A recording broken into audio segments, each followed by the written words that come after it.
Full Melt Show is intended for a mature audience. It contains adult themes, adult content, and sometimes adult language. Listener discretion is advised. It's the Full Melt Show. You go into the gas station to fill up, and while the car is gassing up, you run inside the store to buy medical marijuana.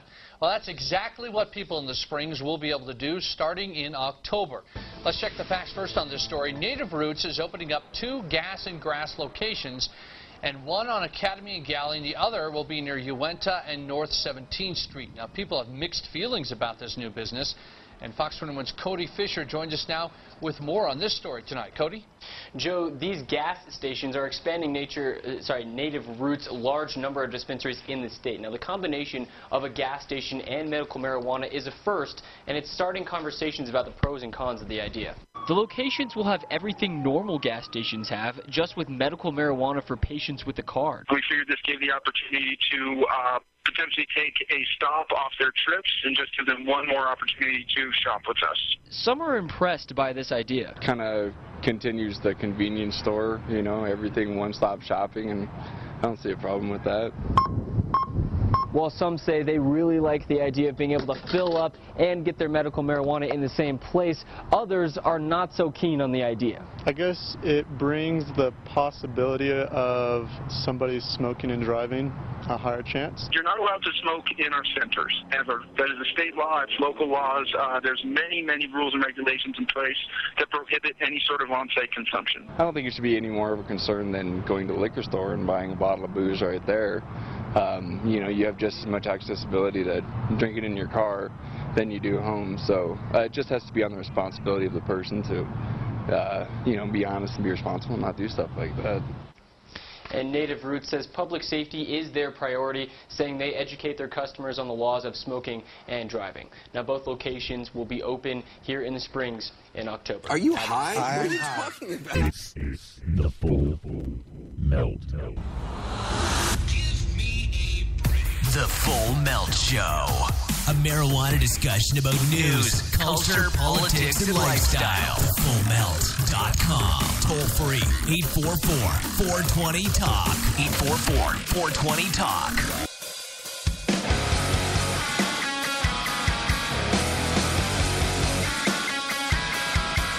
Look, I think it's a great idea. It's just a great effing idea. Never in a million years would I have thought that I'd be sitting here today reporting to you about a grass-and-go gas station, Colorado or otherwise. Yes, we're back. Welcome to the Full Melt Show. I'm Steve Green. We have a jam-packed radio program for you this evening. I can tell you there is a lot of stuff happening. I mean, when I say a lot of stuff, I mean a lot of stuff. What do I mean by that? Well, let's see. We're getting into the fall season. And being so, you know, you can tell because it's getting dark on the East Coast as we speak, which didn't happen until long after the show ended earlier in the summer. So here we go.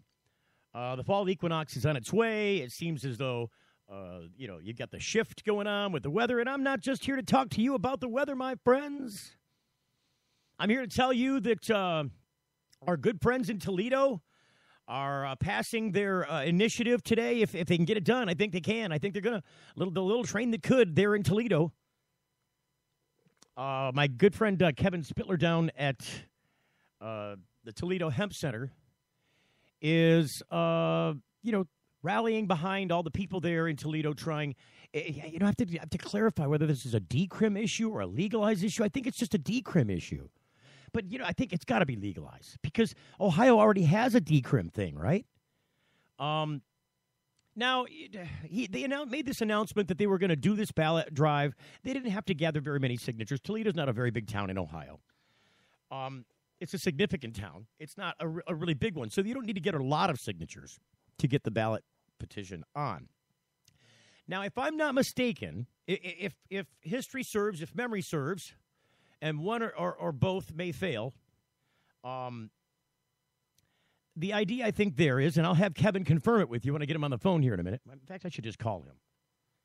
And before I do, let me tell you what else is going on in the show, because I'll be looking him up while I'm telling you what else is going on in the show. Today, Kirk Reed on the program to talk about the dab-o-ween event happening. It's a Bury the Hatchet party coming up for our friends here in Michigan. If you're a Michigander, listen to the show.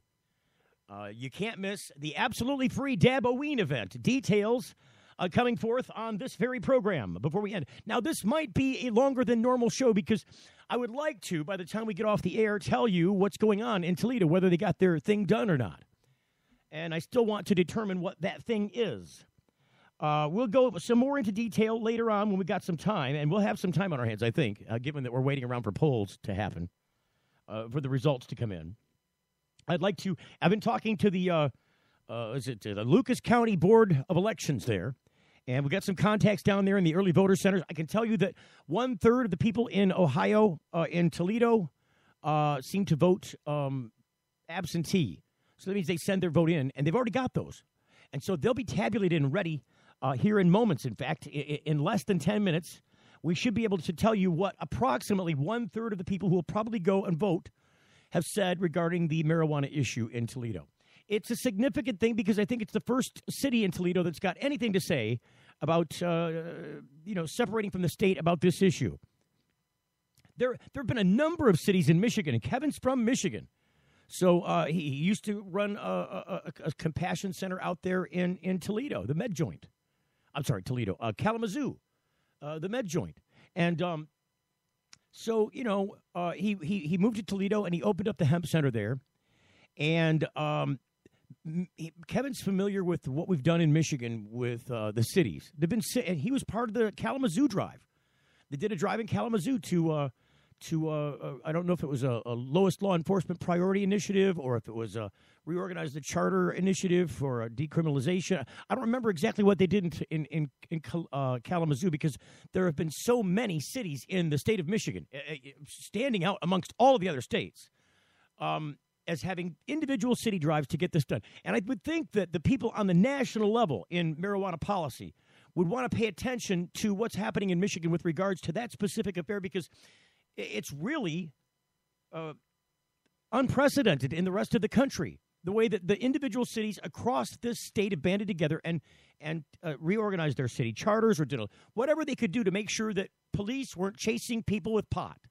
That's all it comes down to. Stop wasting your time with that. Stop trying to make your little tax money to run your departments off the pot people, especially in Michigan, because the only thing in Michigan you got to worry about besides the black market is the medical marijuana thing. And the black market aside, too.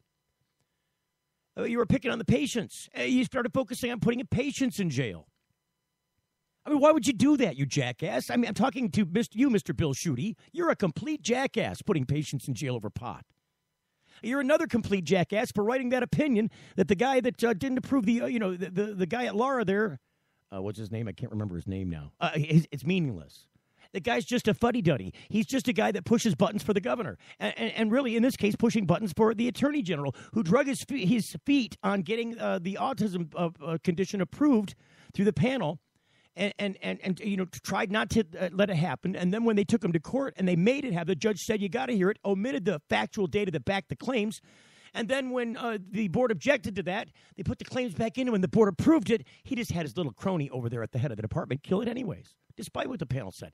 So you've got all this stuff going on in Michigan. These cities have been fighting back individually, against the attorney general and his minions out there screwing with the medical marijuana patients. Shame on you, all of you. You ought to hide your heads in a sandbox like an ostrich, honestly. You're a horrible representation for law enforcement in this state. Now, despite what the hairline, you want to you argue the semantics of the issue. The fact of the matter is you're putting patients in jail. It makes me sick to my stomach. So I'm glad to see people in Toledo pulling up their bootstraps, marrying up to the older crowd there. Kevin's been working with the seniors there with hemp treatments for a long time now. And I'd like to see what's happening if this condition is going if this situation is going to change. It is a condition in Ohio for the first time in a single city. And maybe I could get. I got to get Kevin on the line about that. So I had to get on that soapbox. I just been steaming about this all day long. So we go. And I told you about dab-o-ween. I told you about the Kevin thing. What else is going on in the news? Some other stories we're going to cover. Governor Brown signing the medical marijuana bills that they've been pulling out. I told you yesterday we were talking a bit about that. We'll go into that in more detail. Marijuana business group supporting a business regulation in Detroit for dispensaries. So Detroit is going to officially become like Ann Arbor is, like Ypsilanti is, like Flint is, like places in Ingham County are. Out there in Lansing, right there in the hub of Lansing, right there at the feet of the Capitol. The feet of the Capitol steps. Get all your medical marijuana establishments. Oh, much to the dismay of our Attorney General and our governor. Oh, they look at it like it's like somebody went and wrote, in paint on the side of their car. They just tagged the side of their car. I got to drive this thing to work in embarrassment. Now, that's how they look at it when they go to work in Lansing, because they got to pass all those medical marijuana places that they'd love to just shutter the doors on. But the city council there is behind the mayor, Virg Bonero, who's behind the marijuana issue, because he sees this as a horrible, deplorable waste of tax dollars, too, chasing after people with pot. It's a bunch of nonsense. It always has been. And that's what you guys are going to be when you get out of office, has-beens.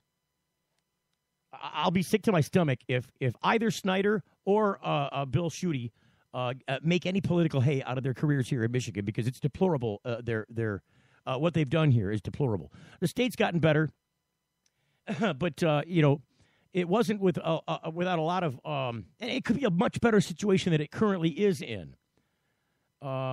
Shifting a lot of the burden back from business to consumers again. They did that with the electric bills. They did it with taxes. They did it with all kinds of stuff. Basically pushing down the poor people in this state and lifting up the rich ones. Now I've really gotten on my soapbox, haven't I? So I'd love if those guys get anywhere. I would absolutely, probably chew my own arm off out of frustration, like a dog with no food. If you're wanting to buy some weed, you might figure out that advertising marijuana is harder than you think. And also, we'll talk a little bit about Nick Diaz, who was suspended for 5 years by the Nevada Commission for marijuana. He is one of those. That's a story out of ESPN. He's a fighter. Tested positive for metabolites also now. After the commission looked at it, said, nope. You think he's got a sorted past. We'll talk in detail about that. But this is all going to be wrapped in the idea that, what can I say? We got this celebratory thing happening with the dab-o-ween thing here in Michigan. And it's very interesting because this all plays into the politics of things. I long ago said that, and history says as well, a coined phrase is, united we stand, divided we fall. The Bury the Hatchet Party is getting people united again. It's dab-o-ween. It's a celebration. No vendors, no speakers, no politics, no BS. Just dabbing and fun in the northern lands of Mount Morris. You're getting the full melt. Got something to hide? Canalock offers discreet and effective storage solutions that destroy odor, so nobody knows. Canalock is a patented charcoal-activated bag that discreetly stores your marijuana. Canalock is made from the same material as military chemical warfare suits. Get yours at canalock.com. Visit canalock.com to learn more about no-smell technology. Hey, it's Steve Green for the Sweet Leaf in Flint, because now getting safe access to medical cannabis patients in Flint, Michigan is never more welcoming. Presenting the Sweet Leaf, a brand new patient experience bringing 12 carefully selected caregivers housed in 9 separate offices to distinctly assist you with their knowledge and reputation for excellent patient care. Classes and training coming soon in the large community room. Check it out in person, 400 South Door Highway, or call 810-259-2571. The Sweet Leaf Center in Flint, 810-259-2571. Introducing Sacred Elements, a place for natural and alternative healing for the mind, body, and soul. Sacred Elements. It's one place, all solutions. Registered, licensed, certified, ordained. Sacred Elements. Massage, hypnosis, Reiki. Sacred Elements. Raindrop, aroma and color therapy, body detox, ministry, life coaching, weight and nutrition counseling. Sacred Elements. Next to the Sweet Leaf, 400 South Door Highway, Flint. 11 to 7 daily, closed Sunday. Call 810-259-2570. Young students are our future. They're eager to learn, eager to succeed, eager to make the world a better place. And they want to make it to school safely. Share the road, take care when passing, and always leave 3 feet between you and people on bikes. Bikes are legal road vehicles. We're all drivers. Don't miss the first ever cannabis competition this year as the prize contest moves from Amsterdam to Jamaica. That's right, it's all Jamaican fun now with the big cup competition in Negril this November. Get your best travel accommodations now at JamaicaPot.com. Pack your beach bong and swimsuit and party down at the warm sandy beaches of Negril, Jamaica for the first ever big cannabis event this year. Do it in style or come have fun on a budget. Best travel prices now at JamaicaPot.com. That's JamaicaPot.com. What's up with these things, Victor? We decided to give ourselves stickers for each feature we release. We read about 10,000 suggestions a week to create features that as traders we'd want to use. 10,000 suggestions? Who reads all of those? He does. For all the confidence you need, TD Ameritrade. You got this. What is my reason for living? Are you going to pass that doobie or what? It's the Full Melt Radio Show. Radio show.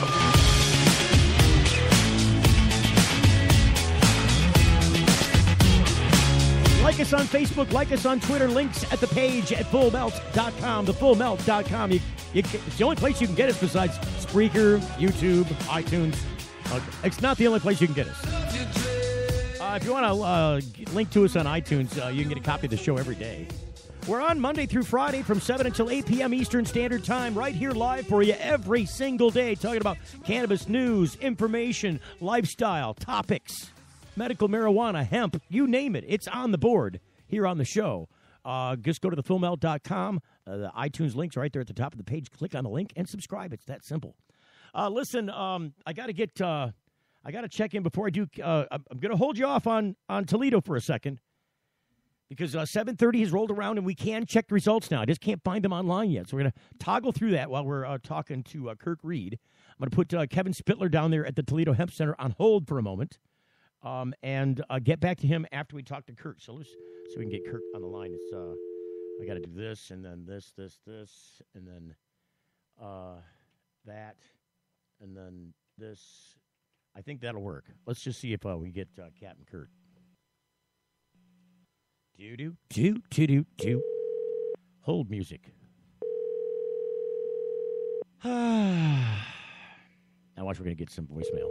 Or I got the wrong line. Usually this is what we have a producer for.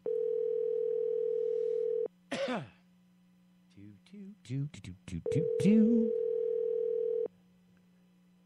la, la. I've just got that David Beck song going through my head. What's wrong with Captain Kirk? What's going on, Kirk? Hey, how are you? Hey, Kirk, there you are. Are you there? I'm here. I just wanted to make sure that wasn't one of those trick voicemails, you know, how you just go, hey, how are you? And then... Surprise! You're right. Hey, you got my voicemail, you jackass. So, Captain Kirk, welcome to the Full Melt Show. Thank you. Wanted to talk to you today about the dab-o-ween Bury the Hatchet Party. Can you give... Yes, I can. The dab-o-ween Hatchet Party came about for this community. It was time for a lot of us, including myself, to put aside a lot of differences and arguments that we've had and come together for one night for 7.5 hours to have a great time, to make sure everyone has a good time. I put enough sponsors together that everything is free. There's going to be music, a balloon drop, costume contest, pumpkin carving contest. Again, it's just trying to see the community come back together with no arguments, no drama that night, no politics, no nothing, no vendors. Everything is supplied absolutely free for everyone to have a good time. Wow. So in a nutshell, this sounds like an awesome time. Whose idea was this? Was this your idea, Kurt? Well, it started out with one of my postings on my idea, and then with Bob Johnson of the Sweet Leaf, we came together and came up with an idea while I was laying in the hospital. We love the Sweet Leaf and the Sacred Elements up there in Flint. And from there, it kind of took over its own, and it's built into something very big. We've got around 25 sponsors right now. Wow. We're looking at around having $10,000 to throw a party for the state of Michigan, and everything's free. There's going to be shirts made up for the event. And it's not just a dabbing party. We gave it the theme name, dab-o-ween, because, well, we thought it was pretty cool. But there are going to be vape stations and flower stations. You know, there's you got to have your medical card to get in, obviously. Yes, you will need that, and that's for the protection of everyone there Right. as patients and caregivers. And there'll also be, we hired out security to make sure everyone's cars would be taken care of. And you know, you never know, but if there is a problem, it's better to have it addressed than not be prepared for it. So Look, we are. I don't think anybody's going to argue with security. No, but it's going to be a great time. And again, there's a $200 cash prize for best male costume, $200 cash prize for best female costume. Now wait a minute. What if somebody comes as a cross-dresser for Halloween? Which category do they enter under? Well, I don't know, and I haven't thought about that, but I will take a look and consider that, because I'm for everyone, and this is an equal opportunity. And no, I'm just saying, you know, I see a lot of guys, just straight guys, going as girls because, you know, they thought it was funny for Halloween. Well, if they look that good, then they might win first place, and bam, $200. That's very but that's creative. what I'm saying. I don't know which line you'd have to get into. Well, I don't know, but if I dress up as Katy Perry, I would probably stick in the male side because I'm not shaving my legs. But hey, but we wanted people to really be creative, have fun with it, have a good time. We've even made sure that we know sometimes folks in our community are really struggling very hard and don't have a lot of money, and they can't afford a costume or maybe even afford a pre-roll, you know, and they really want to fit in and be a part of things. So what we did with some of our sponsors is there's going to be little grab bags at the doors, and some of them are going to have pre-rolls and whatever our sponsors wanted to put in there to give away. I know Joe Brown is going to be giving away some of his tea. And again, all this stuff is free for the patients to try and just have a good time. We don't want people to have to come and worry about money or feel like they're not going to get anything. And even for those that may not have a costume, we went out and we bought about 20 little Mardi Gras masks. That way, if someone just absolutely could not afford one, hey, here's a mask and a couple of props, and have fun if that's what you would like. Well, it's almost like party favors at New Year's. Kind of like that, but it's really about trying to bring our community together. It's been a long time since a lot of these people, including myself, I'll say it on the radio, I went to Third Coast, and it's time to bury the hatchet. And it felt good to sit down and talk to guys again that I sat with when we opened the very first dispensary on the East Coast. Right. There was a lot of work and a lot of heart and soul went into that. A lot of collaboration, wasn't it, Kirk? Yes, a lot of collaboration. And that's really what it comes back down to. That's why the Bury the Hatchet Party exists. It's so that we can get beyond the politics of things and personal disagreements on the fringe and stick together on all the things that we believe in and we all stand for. And that's why we're all here in the first place, and collaborate and get things done. And exactly, you are exactly correct. But for one night, I wanted no politics, no collaboration. I wanted people to actually come together like they've Well, that's what I'm saying. Met each other. This kind of paves the way for that in the future is what I'm saying. By getting everybody together and leaving all the woes behind, and just sitting down and I almost said commiserate, but sitting down and just having fun, just enjoying yourselves, enjoying each other's company for who you are, and leave all the stuff at the door except for the mask and the goodies. Exactly, and all of this was paid for by sponsors of our community that believe in the exact same thing and want to come together themselves too. Okay, so we're still looking for people to donate. We're still going to need a lot of help setting things up. It is Friday night, October 30th. Instead of Devil's Night, we're going to have Dabber's Night. Dabber's Night. I just don't really want to be a Devil's Night. But again, this is not all about oil or dabbing. This is about a dance of bringing our community together. And the dab-o-ween, again, was just a fun name that we threw in there. So if I come and I knock on the door and you don't answer the door and nobody comes and gives me treats, can I put wax on your windows? If that sounds like a good trick to me. So listen, we've told everybody about the amenities out there. It's all free. Everybody's invited. If you got a card, you can get in, right? Yes, you can get in. It is handicap accessible. The bathrooms are very clean. There's plenty of room. There's enough seating for 500 people. We've got a stage. There's going to be music, lighting, fog machines, Halloween atmosphere. It's just going to be a really good time. Exactly. And we just want people to have fun with their costumes. I mean, I can remember 5 years ago when we had a party down there at Matt Abel's, and everyone was there, and everyone, came together, and the costumes were just unbelievable, the ideas that people had. And that's actually where I went that night with Christine Landino as a one-night stand, which turned into the rolling tray, which has been around the country. Right. Hey, so, I helped transport that thing back from Denver, if memory serves. Yes, you did. I even heard it hit Rick Thompson in the back of the head on the way back. It did hit him in the back of the head. But that tray has probably had over about 1,200, joints rolled on in it. And again, it came about because when I did, there after the party, we took it to Hash Bash. And there's a lot of people that pay a lot of money for good medicine, and I got tired of seeing people having to roll it on the ground or the wind blowing it away on a magazine. Right. So I got together and I came up with this little thing, and you can roll on it. I supply all the papers and. Look, it's a fabulous idea, Kirk. I mean, obviously it's been a big hit. It has been. You see what I did there? It provided me to meet a lot of people from around the country and see a lot of beautiful medicine. Look, it's an awesome opportunity to meet all those people in the most intimate of ways, I suppose. Yes. So now we've told everybody about what's going on. Now, what about where they got to go? Well, this is going to be, and actually I'm not sitting with the address in front of me right now, but this will be up in Mount Morris.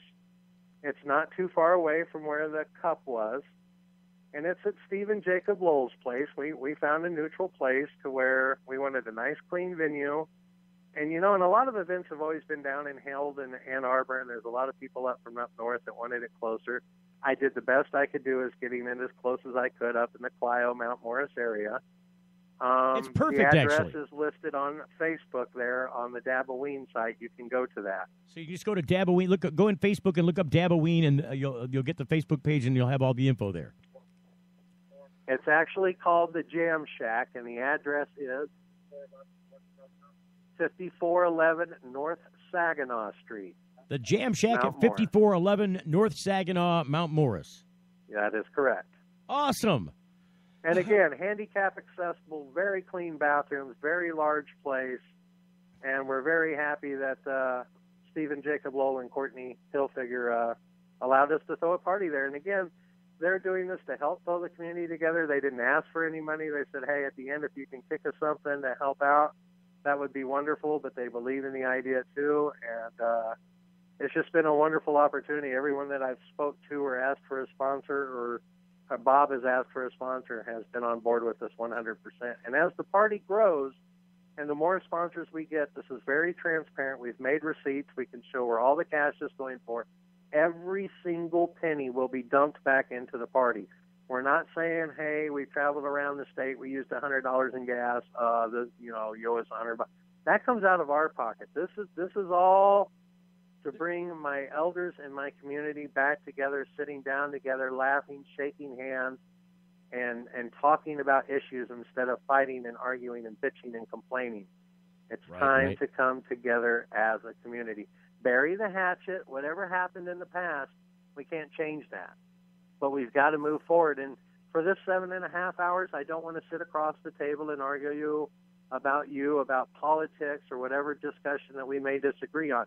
Not tonight. We'll save that for tomorrow. You can call me on the phone. But tonight, I'd rather get up and go dance with you and share a doobie and just laugh and laugh at the good music and at the costume that, Steve Green's wearing or Ben Horner or Jamie Lowell or whoever, or whatever it may be, or whoever comes up with a killer costume. It's a great idea for people to have a lot of fun. And for now, this is the first event that I know of that's been held in the state of Michigan that is absolutely free for patients and caregivers. You know what I want to do, Kirk? I want to come there as Bill Schuette, as a cast member of The Walking Dead. Well, you will be welcome. Shitty or not. Oops, I said that on radio. That's okay. That's okay. So we have a delete button. No, I don't care about the delete button. We are on the internet. We don't care about the delete button. Oh, I love the internet. I gave him a warning up front. Hey, there's some adult language occasionally. Don't be afraid. It's all right. Hide the kids. Bury the grandparents. Do something. So I got to find out. I got to ask you about Jamaica. Are you going to go to Jamaica, Kirk, to the Cannabis Cup in Jamaica, the first ever one in Jamaica? I have been offered, and I've been wonderfully honored to be asked by High Times to be a judge. And I am trying to figure out the finances to go there. But about a month ago, I luckily and fantastically became a grandpa. Hey, congratulations. So I really would like to go to Oklahoma and see my granddaughter. And I'm very excited about that. And I haven't seen my son in over almost 8 years. Oh, good Lord. So, it's between the cup and that. I'm going to choose my family. And, Heck yeah. But it's been a wonderful honor to be asked, and I'm still not saying no yet. But for now, well, hey, you could still they still do the U.S. part of the World Cup stateside, so you could still be a judge for that, I imagine, right? That's they still got that going on in October. Right, but right. Again, things cost money, and right. I would like to shower some money on my granddaughter. I hear you there, brother. I hear you there. You only get family once. You can get the Cannabis Cup every year. You're right, and I've had the wonderful honor of winning 3 first-place Cannabis Cups and second place this last one. I absolutely couldn't ask for more. But now this is my first chance to be with a granddaughter, and I find that more important. And not that I wouldn't absolutely love to be in Jamaica because I've never been there, and again, to be honored to be a judge. But that granddaughter and then seeing my son means everything right now. So that's where I'm at in the air with Jamaica. I think you made the right choice there, Kurt. I'm in the same boat as you, though. I want to go there and do a live broadcast, each of 4 days. It's a 4-day event, Thursday, Friday, Saturday, Sunday, the 10th. Oh, it'll be beautiful. The food there would be just, I just can't even imagine what I could do with some of that. It's right there on 7 Mile Beach in Negril. Again, I've never been, so I have no idea. Neither have I. But I know I could sure tear up some lamb spread. That and everything else they got in Jamaica to offer as fare for your fun, Kirk. It would be great. It would be great to learn to see a community show and share love more than, unfortunately, some of us do. And I'm not free of that myself. But for this party and this one night, I just can't wait. And the response that we've got, even while I was laying in the hospital, has just been wonderful. I can't believe how many people are coming, and the costumes and ideas people are coming up with and shooting pictures, and it's just going to be beautiful. It's going to be certainly a very unique event, and because we've never done anything Halloweenish before, have we, Kurt? It's always been like fall harvest parties and back to school or I don't know, whatever. It's always been something related to not Halloween. Well, whatever we have done, it's never been done for free. There's no door charge. There's no paying for food. There's no membership fees. Gotcha. Kirk, we're going to break. We got to go off and talk to Toledo and find out how Toledo did tonight with their legalization initiative there locally. So we got to talk to Kevin Spittler. Thanks for coming on and telling us about dab-o-ween. We'll spread the word and get the love out there. We'll talk to you soon, Kirk. So we'll be right back after this commercial break with Kevin Spittler live in Toledo, Ohio. Don't go away. You're getting the full melt. Get ready, let's go. Hey, na, na, na, na. Oh, hey, now, let's go. Yeah, I've got style. I'll make it wild. I change it up and switch it up so versatile. I'll be myself and I'm gonna let everybody know. We have the latest styles to mix it and mash it. So make it your own and bend the trend. JCPenney. When it fits, you feel it. During the JCPenney Back to School Hot Sale, get an extra $10 off when you spend $25 or more with coupon. Nike, Converse, Levi's, and other exclusions apply. What's up with these things, Victor? We decided to give ourselves stickers for each feature we release. We read about 10,000 suggestions a week to create features that, as traders, we'd want to use. 10,000 suggestions? Who reads all of those? He does. For all the confidence you need, TD Ameritrade, you got this. Don't miss the first ever cannabis competition this year as the prize contest moved from Amsterdam to Jamaica. That's right, it's all Jamaican fun now with the Big Cup competition in Negril this November. Get your best travel accommodations now at JamaicaPot.com. Pack your beach bong and swimsuit and party down at the warm sandy beaches of Negril, Jamaica for the first ever big cannabis event this year. Do it in style or come have fun on a budget. Best travel prices now at JamaicaPot.com. That's JamaicaPot.com. If you're like us, your pets aren't just animals. They're members of your family. Pet Pain CBD hemp oil drops are great for aging as well as active dogs and cats. Some people are apprehensive about hemp treatments for pets. They ask us, what are you smoking? Absolutely nothing, and neither will your pet. Like other hemp-based products for humans, the allure is all of the benefits of cannabis without any of the high. The CBD oil has shown to rejuvenate the bones, joints, brain, stomach, eyes, and heart, And the drops contain absolutely no corn, wheat, soy, artificial colors and flavors, or preservatives. Pick some up today. Visit petpain.com or ask for Pet Pain at your local pet store. Petpain.com. CBD relief for your pet.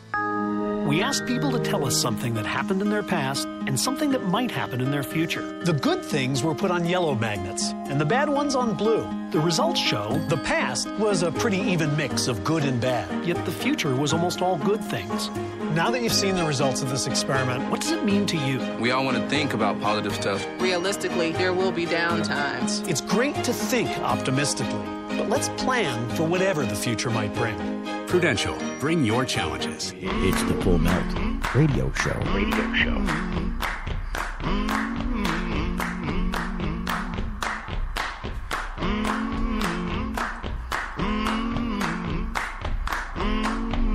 I love this song, S.O.B. I'm gonna need someone to help me. I'm gonna need somebody's. That's a drinking song is what it is. I'm gonna need someone. You get a chance, check out that tune. It's pretty badass. Listen, I'm trying to get a hold of Kevin. I think he is in, he's in one of these places where you can't hear very well, and I tried to ring him during the break. He didn't get me, but I think I get him now. Let's do this, got to do the dialing thing. And then this. See how that works out. We get Kevin Spittler on the line. It sounded like when I got him on the Facebook FaceTime thing that he was in a loud place. They're probably celebrating. I hope they're celebrating.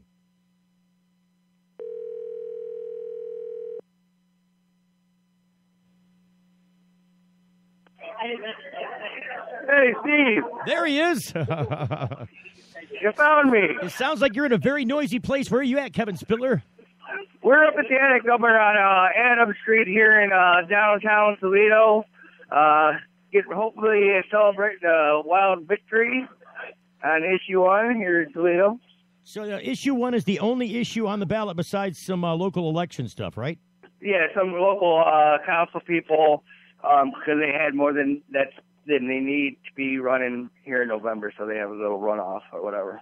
This is like a primary election or something, isn't it? Yeah, basically. So I was trying to look. I told you before. Oh, crap. So I just got bumped off the site I hit the wrong button. So I'm trying to find on the website, because I told you I had a place where they said the polling results would be, and I'm going to look for polling results, and I don't see any. So you know what I'm going to do? You know what I'm going to do while I got you on the phone? I'm going to call I've got a special number to the Lucas County Board of Elections. All right. So let me lock. Yeah, they should be there, huh?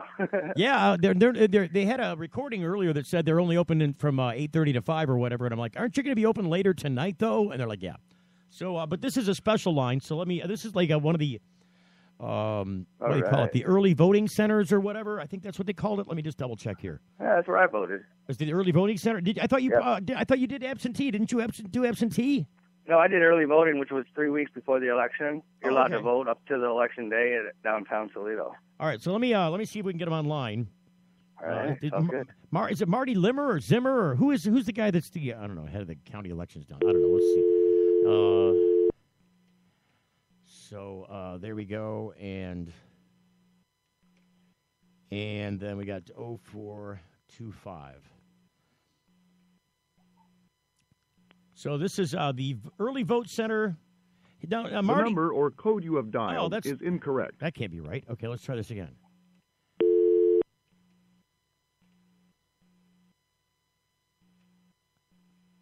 You know what? I think I must. I know what I did. I think I made a typo when I wrote the number down. So the number or code you have dialed. Damn it! Let's try this again. Maybe they gave me a bum number here, Kevin. Uh-oh. Hang on. So it helps if I dial the 1, I think. Dial 1 first thing. I'm going to dial what I put here because I think I confirmed it. I'm pretty good about doing the confirmation thing.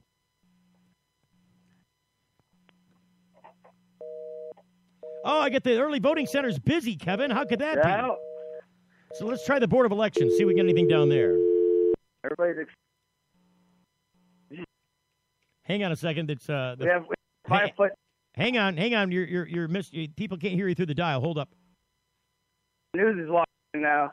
Hang on. Yep. Thank you for calling the Lucas County Board of Elections. Our office hours are 8:30. Okay, so I'm dialing 0 to get through. 4:30 p.m. Monday through. You may access our website at lucascountyvotes.org for election information. Please choose from the following options. Dial 8 if you know the extension of the party you are calling. It's not hearing the dial because it's 1 for registration. Yeah, I can't do it that way. So I'm gonna try this other line one more time, and then I'm gonna try if I can't get these guys directly. What we'll do is I'm not delayed they are, but the local news website should keep somewhat of an updated. Hold on. Nobody can hear you because I'm doing the dial again. We got the rotary dial. I think the thing on this phone equipment, I can set it to rotary or touch tone. I think the switch inside the computer there is set to touch tone, so it's just doing the dot thing. Now I'm not getting anything. What the? One more time.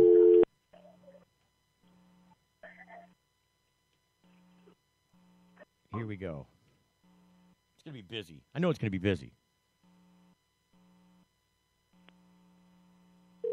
Oh, it's ringing. We got one ringy-dingy. Hello, early vote. Okay, so I'm gonna pot this down here so nobody can hear. So this is my name is Steve Green, and I'm doing a live broadcast right now. We're calling to see if we. So I took you off the air until I can get permission to put you on the air. Is it okay if I put you on the air? No. Our director and deputy director is the only one supposed to talk to the media. Okay. And they're in a meeting right now. You're talking about Marty? No, I'm Marty. Oh, hi, Marty. Okay. So, all right, then I'll take you off the air. And what I'm going to do then is during the commercial break, I'm going to call you back and see if I can get some numbers from you. Would that be okay? We don't have any numbers yet. No numbers yet? No, nothing yet. Okay. Well, we'll try back then. Okay. Thank you so much. Bye. All right. So there we got the official word yet, Kevin. No numbers yet, but see, we should have some numbers. See, he's not telling me the truth because he already told me that 1/3 of the people vote in the early voting, and they would have those numbers available at 7:30, so it can't be true. Oops. Where you at? Are you there, Kevin? That's how politics go, eh? See, he's like, no, I can't. The only one. We should know that by now. He's like, no, yeah, I'm not. I can't talk on the air. The only guy that can do it's my boss, and he's in a meeting. I'm like, aren't you you're like the guy from the county board of elections? Like, you're like the guy. No, I got a boss, right. And he says no. Well, I'm not going to pick on him for that because he's just doing his job, right? Absolutely. So we got to figure out though what's going on. So if I go to lucascountyvotes.org, which is where they sent me to, there's no place. I'm just going to do it this way. I'm just going to Google Lucas County election results. That's maybe 13 ABC. Possibly. So I did that. Board of Elections, Lucas County. So ToledoNewsNow.com says they've got election results. I'm just going to start looking around because I went to this other website and I'm not seeing it. Yeah, I'm not seeing it there. So I'm going to go to this one now. See if Toledo News Now has it. Yeah, that's W2O and Box together. So it looks like Toledo News Now is just promoting their app or something. So that's a dead end. What else have we got here? Let's see what else we got. There's got to be something else, Kevin. Somebody's got to have some election results for us. We can't sit here with nothing. Yeah, we're watching television. We haven't seen anything come up yet.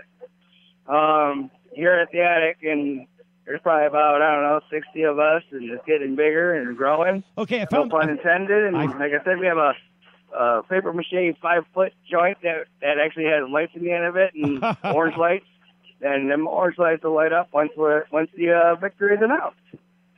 Wow, they don't have any results posted at all. Official question, they talk about proposed ordinance by petition, the Sensible Marijuana Ordinance.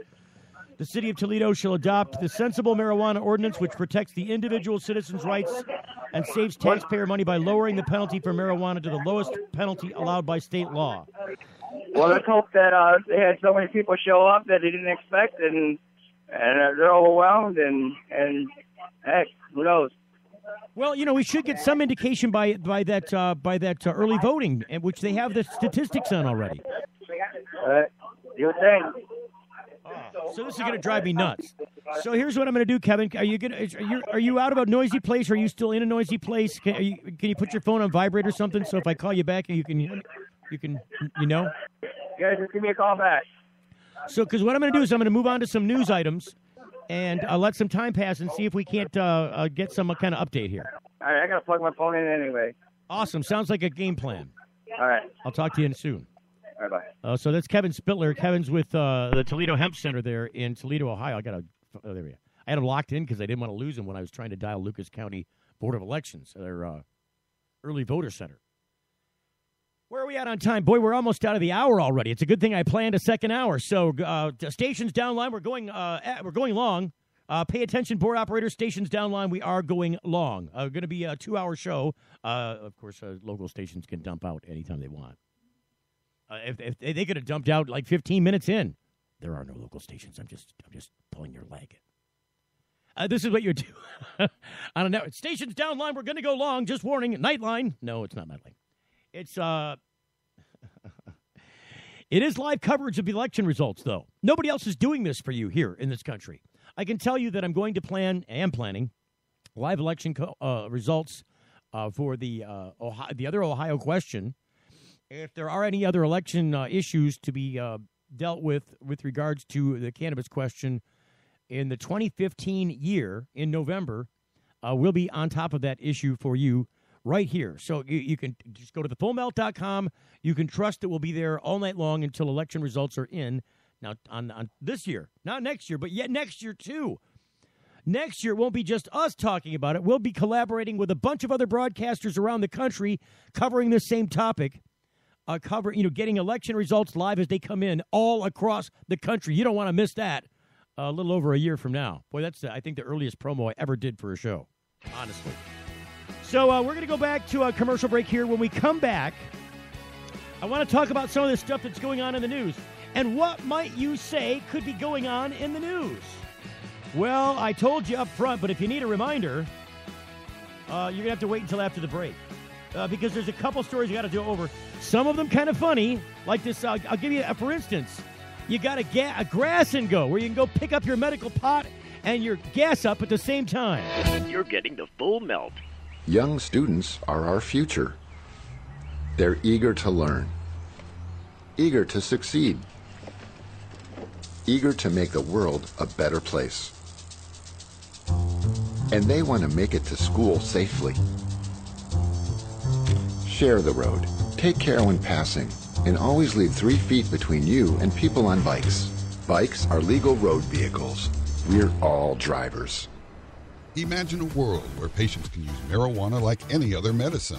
The Marijuana Patients Organization challenges the status quo by helping our neighbors to enjoy a better quality of life. Visit the MPO at marijuanapatients.org and enjoy informative articles, engaging debates, and information about treatments, doctors, and dispensaries in your area. Over 50,000 people have registered at marijuanapatients.org since 2010.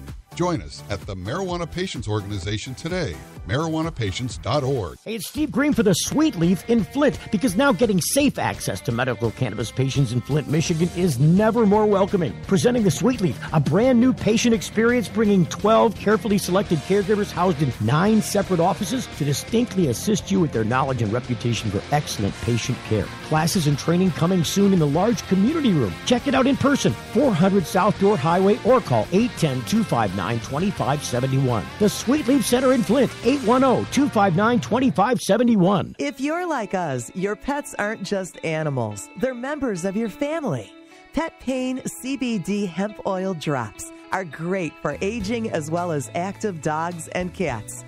Some people are apprehensive about hemp treatments for pets. They ask us, what are you smoking? Absolutely nothing, and neither will your pet. Like other hemp-based products for humans, the allure is all of the benefits of cannabis without any of the high. The CBD oil has shown to rejuvenate the bones, joints, brain, stomach, eyes, and heart. And the drops contain absolutely no corn, wheat, soy, artificial colors and flavors, or preservatives. Pick some up today. Visit petpain.com or ask for Pet Pain at your local pet store. Petpain.com. CBD relief for your pet. Got something to hide? Canalock offers discreet and effective storage solutions that destroy odor, so nobody knows. Canalock is a patented charcoal-activated bag that discreetly stores your marijuana. Canalock is made from the same material as military chemical warfare suits.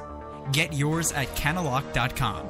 Visit canalock.com to learn more about no-smell technology. What's up with these things, Victor? We decided to give ourselves stickers for each feature we release. We read about 10,000 suggestions a week to create features that, as traders, we'd want to use. 10,000 suggestions? Who reads all of those? He does. For all the confidence you need, TD Ameritrade, you got this.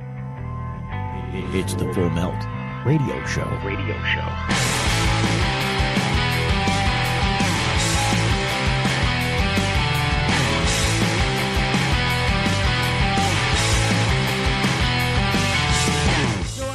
Remind you that we are covering live election results in Toledo. Like, I don't know how many people care about Toledo across the country. I think that it's an interesting statistic to keep track of, not only for the fact that it's the first city in Ohio that will have done something like this. It's a borrowed idea from Michigan, and Michigan obviously borrowed it from somebody in another state for another issue, if not from our own. What I'm saying is it's not a new idea. It's an old idea. I just don't know why more cities haven't done this kind of thing. I'm scrambling for election results information. They're in Lucas County, Ohio. Boy, I wish I could get some other details, because Google is of no help today, I can tell you.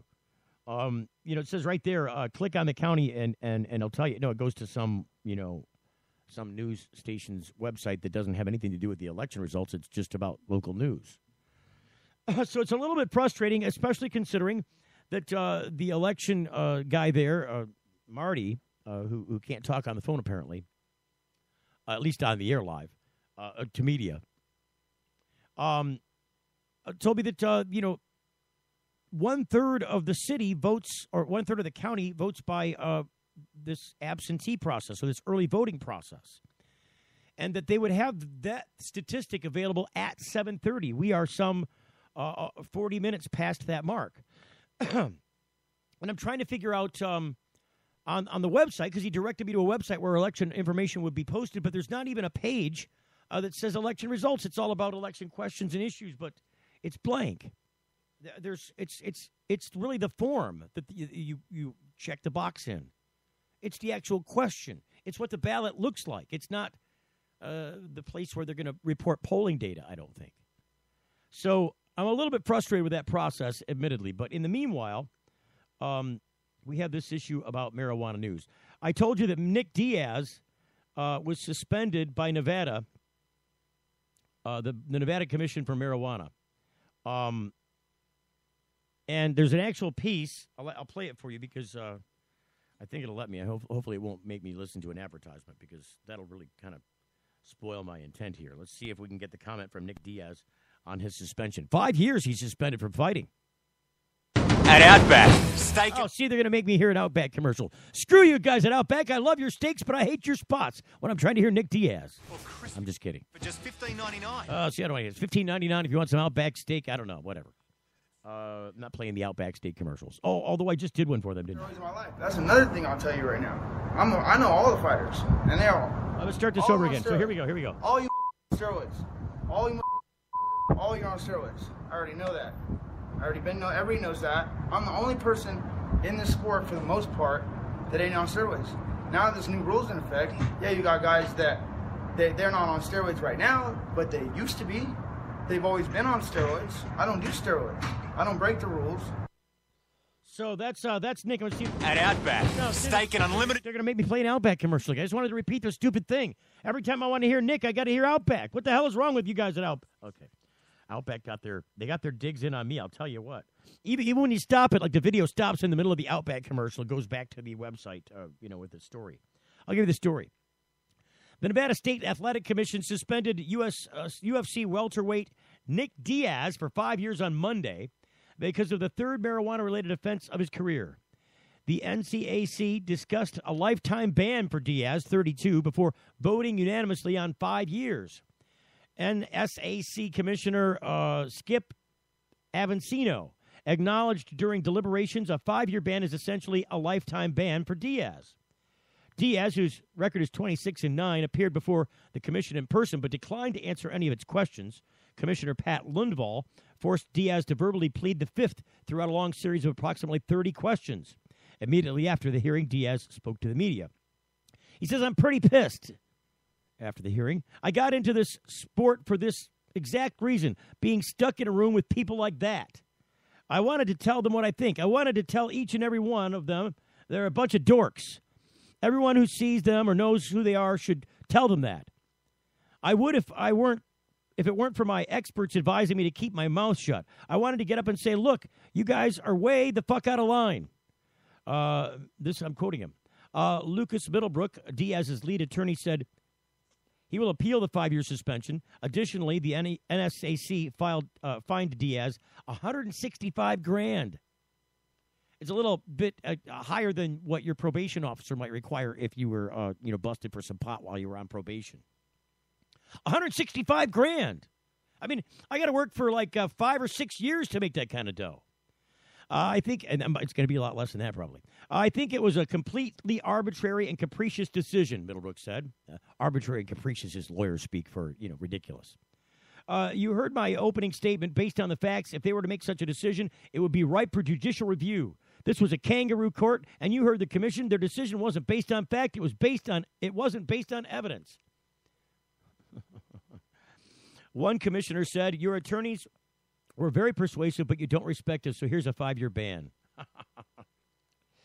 Diaz, who fights out of Stockton, California, tested positive for marijuana metabolites following a decision loss to Anderson Silva, a UFC 183 on January 31st. The circumstance of the failed tests were unique in that Diaz passed 2 drug tests on fight night, but failed a third. The failed test was collected and analyzed under different methods than the other 2. The 2 clean tests administered pre-fight and post-fight were analyzed by the Sports Medicine Research and Testing Laboratory, which is accredited by the World Anti-Doping Agency in Salt Lake City, Utah. The failed test, which was administered between the 2 clean ones, was analyzed by Quest Diagnostics. Diaz's attorney argued that the Quest results were, quote, scientifically unreliable, unquote, unlike the other test results, which were obtained using WADA's higher standard of protocols. A medical expert for Diaz, Dr. H. Kella, stated several irregularities on the failed test. A box title "Observed" was left unmarked by the collector, which means Diaz might have provided the sample unsupervised. He also pointed out Diaz's name appeared on the sample. Labs are not supposed to be able to identify whom samples belong to. Furthermore, Middlebrook argued the failed test was such an outlier when compared to the other 2 that it had to be unreliable. According to the Quest test, Diaz registered a marijuana metabolites level nearly 5 times the allowable limit. In the SMRTL tests, however, his levels were well below that allowable threshold. The NSAC acknowledged the differing methods of obtaining Diaz's results, but maintained it was confident in Quest's findings. NSAC Chairman Francisco Aguilar stated, "We do have a positive test through a method we've used over time." End quote. The commission also took issue with Diaz's pre-fight questionnaire, in which he was expected to reveal any substances he took before the fight. Copies of Diaz's questionnaire show he did not indicate any marijuana use before the bout. The 5-year suspension, I should again correct myself, a suspension, is the second longest ever handed down by the NSAC. In September of 2014, it served UFC middleweight Wanderlei Silva with a lifetime ban. A Nevada district judge reversed that ruling in May, citing the lack of substantial evidence. Diaz, an admitted medical marijuana user in California, has now been suspended for 3 separate times by the NSAC. The commission suspended him for 6 months in 2007 after he tested positive for THC. He was suspended a year in 2012 after testing positive for marijuana metabolites after a loss to Carlos Condit. This is not just a marijuana issue, Aguilar said. This is an issue of marijuana, a lack of being forthright, a lack of cooperation to make the sport better, a disregard for rules. It hurts other athletes just as much. I don't have an ego on this commission. Maybe some think I do, but I don't. We have to do our job as regulators. This is not solely a case of marijuana. Last month, the result of the January 31st fight between Diaz and Silva was changed to a no-contest result as part of a disciplinary hearing for Silva. Silva was suspended for a year and fined $380,000 for failing multiple tests for anabolic steroids, which is what it seems that Diaz was so pissed about. Oh, you guys are on steroids. I do a little medical pot, and you suspend me for 5 years. How am I supposed to make a living now, you jackasses? Back with more news in a minute. The Full Melt Show is a production of TFM Media. Due to the election results, we have a second hour of the Full Melt Show now. The Full Melt Show is intended for a mature audience. It contains adult themes, adult content, and sometimes adult language. Listener discretion is advised. It's the Full Melt Show. Are you high? What are you talking about? It's the Full Melt. The Full Melt Show. A marijuana discussion about news, culture, politics, and lifestyle. FullMelt.com. Toll free. 844-420-TALK. 844-420-TALK. Coming to you once again live from the PetPain.com studios.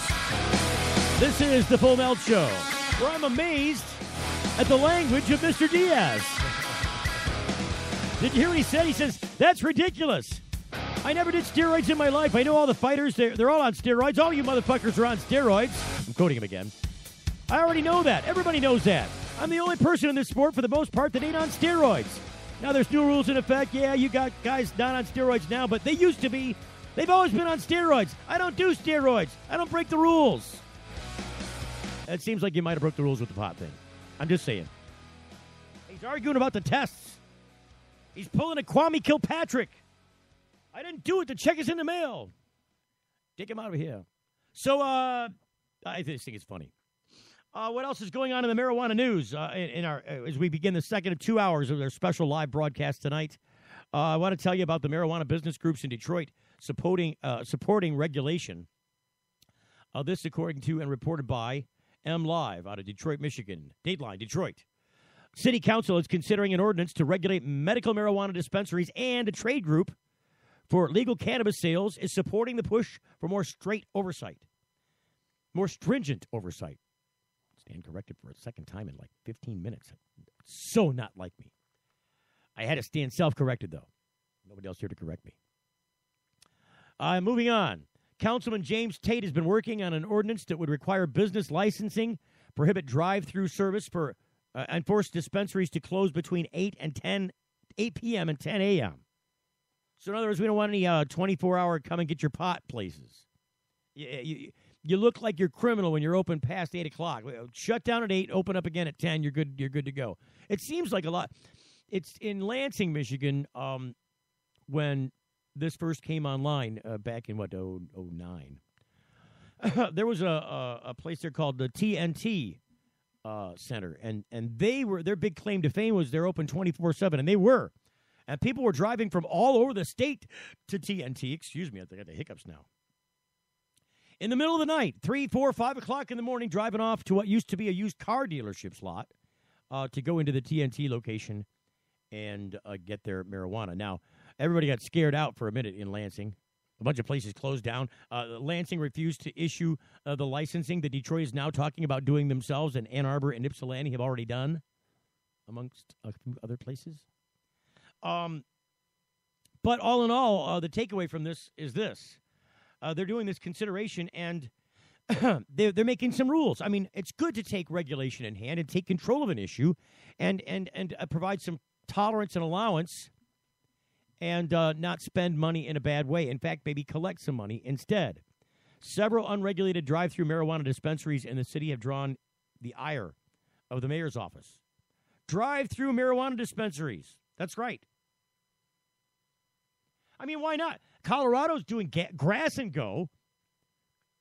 Why can't these guys have the convenience of driving through? You can go to the stupid CVS and do the drive-through. You can go to any of those drive-through pharmacies, drop your stuff off, pick your stuff up. It happens all the time. Nobody's bitching about the opiates going in and out of those windows, the heavy narcotics being prescribed by people with pain issues and other stuff. It's all sanctioned and approved. Not a single bitch. I can tell you, if you took those drugs and then went off driving, and many people do, that you're probably going to be intoxicated and impaired beyond what a policeman would tolerate. Law enforcement's not going to put up with that. But, again, nobody's saying boo about the drive-through, CVS. They got those all over the place. The proposed ordinance is likely to be debated in City Council committee hearings in the coming weeks. Quote here, Michigan businesses support the strong regulations and a consistent framework for medical marijuana that will make sure all businesses play by the same set of rules and can compete on a level playing field, said Willie Ronchen, Secretary of the Michigan Cannabis Development Association, in a statement. Detroit's effort to regulate medical marijuana shines a light on the fact that we need consistent statewide regulations across Michigan that can provide certainty for patients and their caregivers, local businesses, law enforcement, and local communities. Michigan needs strong regulations that put a priority on patient safety, product safety, and public safety. That's the end of the quote. Michigan voters in 2008 approved medical marijuana for chronic medical conditions, including cancer, glaucoma, AIDS, Hep C, Crohn's disease, Alzheimer's, and other debilitating ailments. The Michigan Medical Marijuana Review Panel in July recommended adding autism to that list, but the Department of Licensing and Regulatory Affairs Director, Mike Zimmerman, the jackass, rejected that proposal in August. Because you're a puppet for Bill Schuette, that's why. You don't work for the state government, you work for Bill frickin' Schuette. That's who you work for. Yeah, again, bury your head in the sand, Mr. Zimmer. Your political career is over after that stupid move. You're not protecting kids, you're hurting kids. You ridiculous monkey. Ugh.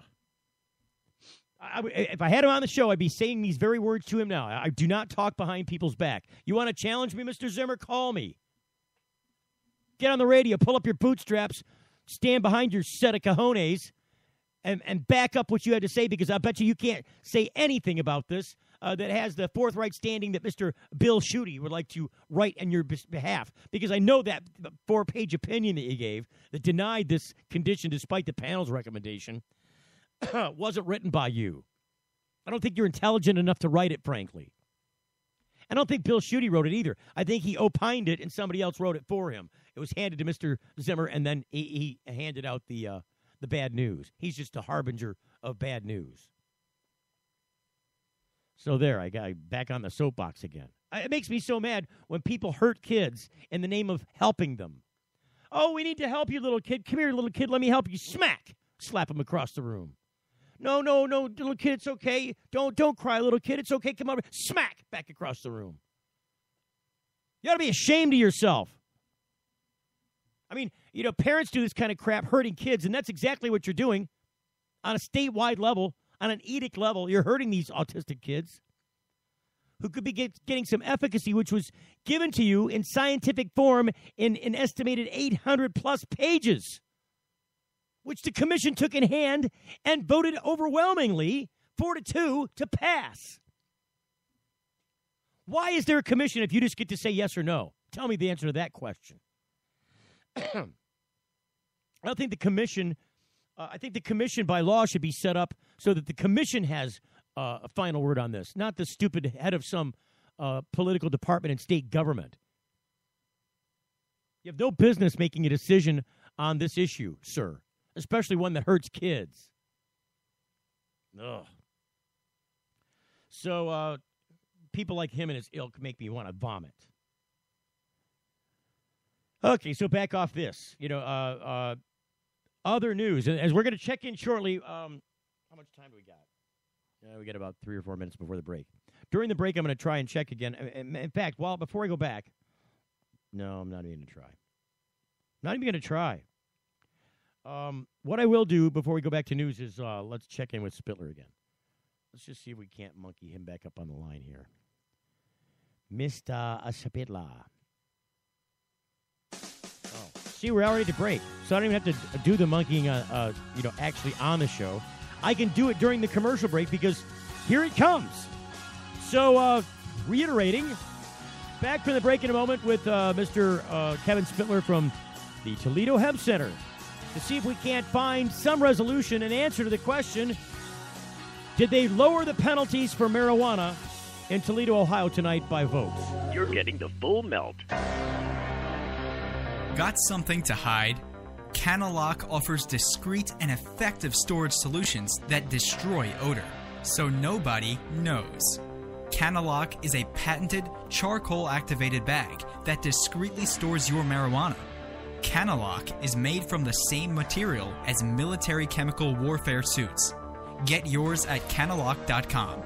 Visit canalock.com to learn more about no-smell technology.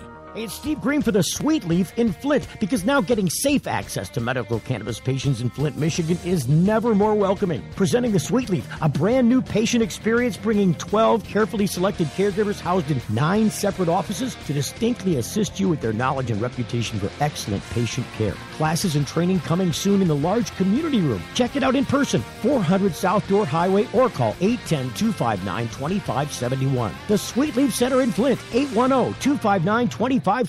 Get growing with GrowMax. Indoor, outdoor, beginner, or a warehouse full of Gavitas. Probiotic organics, or huge production with Max Power Monster Aeroponics systems. We can help you rock it. YouTube GrowMax with 2 X's. Customer service is why we're blowing up. And I'm Dave. My cell number is 906-221-2111. We also specialize in electrical and HVAC and new double-ended bulb technology. 906-221-2111. Get growing. GrowMax. Introducing Sacred Elements, a place for natural and alternative healing for the mind, body, and soul. Sacred Elements. It's one place, all solutions. Registered, licensed, certified, ordained. Sacred Elements. Massage, hypnosis, Reiki. Sacred Elements. Raindrop, aroma and color therapy, body detox, ministry, life coaching, weight and nutrition counseling. Sacred Elements. Next to the Sweet Leaf, 400 South Door Highway, Flint. 11 to 7 daily, closed Sunday. Call 810-259-2570. Young students are our future. They're eager to learn, eager to succeed, eager to make the world a better place. And they want to make it to school safely. Share the road, take care when passing, and always leave 3 feet between you and people on bikes. Bikes are legal road vehicles. We're all drivers. Don't miss the first ever cannabis competition this year as the prize contest moves from Amsterdam to Jamaica. That's right, it's all Jamaican fun now with the Big Cup competition in Negril this November. Get your best travel accommodations now at JamaicaPot.com. Pack your beach bong and swimsuit and party down at the warm sandy beaches of Negril, Jamaica for the first ever big cannabis event this year. Do it in style or come have fun on a budget. Best travel prices now at JamaicaPot.com. That's JamaicaPot.com. It's the Full Melt Radio Show. Radio show.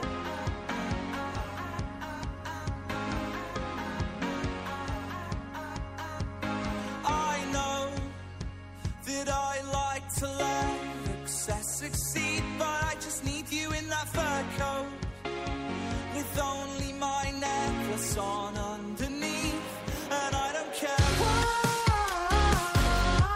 this apartment's always cold. London can try, it'll never swallow me whole. Gotcha. Okay, so thank you so much. Sorry about the late comeback on the air. I'll call you back. We are covering this live election stuff. And guess what? The unofficial results now are in. I should be calling Kevin and talking to him about, maybe, I don't know if they've got this with Kevin or not. Let me see if we can get Kevin before I reveal them to you. And these are just these are not all the polling results. This is just according to, oh God, let me pull that off the air. Can't stand it. This is just according to the first polling results that are available to come in, which would be the absentee voting.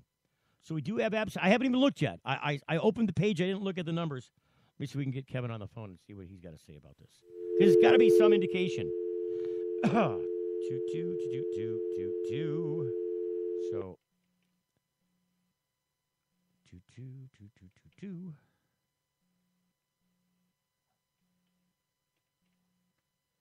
hopefully this is working out. See if we can get Kevin. I hope I dialed right.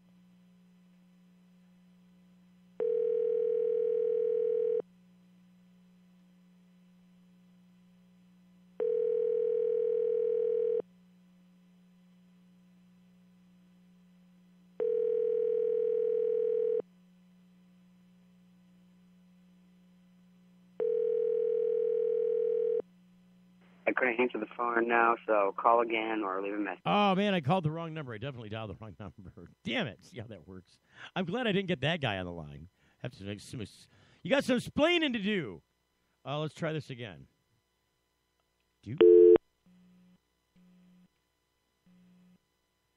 Making sure, being extra careful with the buttons. Fat fingers, little buttons. Fat guy in a little coat.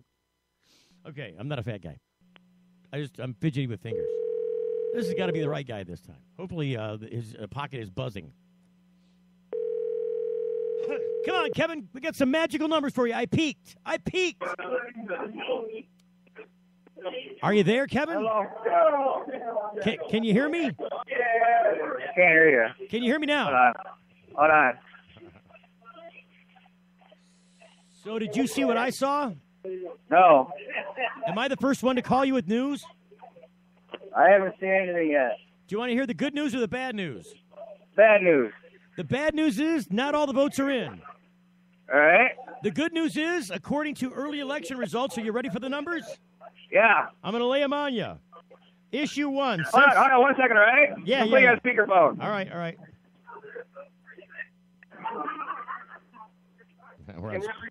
on. All right, can you hear you now? I can hear you. Is everybody gathered round? All right, go ahead. Okay, so issue 1, sensible marijuana ordinance. Number of precincts, 226. Times counted. So this is only with 1,313. I don't know what that means. Out of 178,743. Total votes are 1,294. Total no votes are 577. Total yes votes are 717. We're still only a few percent into the overall vote. All right. Yeah, so it looks like currently, according to the absentee ballot, because again, not all of them are in. But if you want to speak with him. What's that? Hello? Are you there? Yeah, I'm here. All right. I have the campaign manager of Sensible Toledo if you want to speak with him. That would be great. All right, hold on a second. Sean. Here we go. Hi, how are you doing? We're doing terrific. Thanks for coming on the air here. I'm trying to go to a quieter place here. Yeah, it's a little noisy. Hello, still there? I'm here. Can you hear me now? Yeah, pretty well. Okay, so I didn't catch your name. Could you give me your name and your title, sir, so we know who you are? Yeah, I'm Sean Nestor. I'm the campaign manager for Sensible Toledo. So here we go. Did you hear the numbers that I gave Kevin? Yeah. So yeah, the total yes votes are 717. Current. This is just absentee voting. Total no votes 577. So if you extrapolate this out, because he said that those numbers represent traditionally about 1/3 of the voters. So if you extrapolate it out, if you just multiplied that, times 2/3, that should be what we end up with on the vote, which would mean it would pass.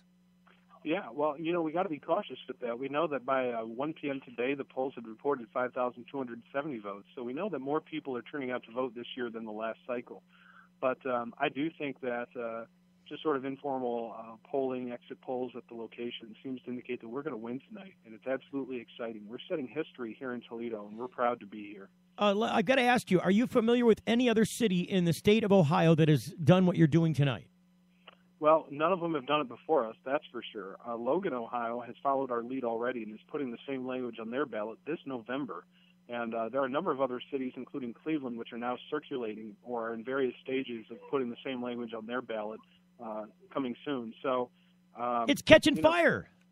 What's that? It's catching fire. Yeah, that's what happened here in Michigan.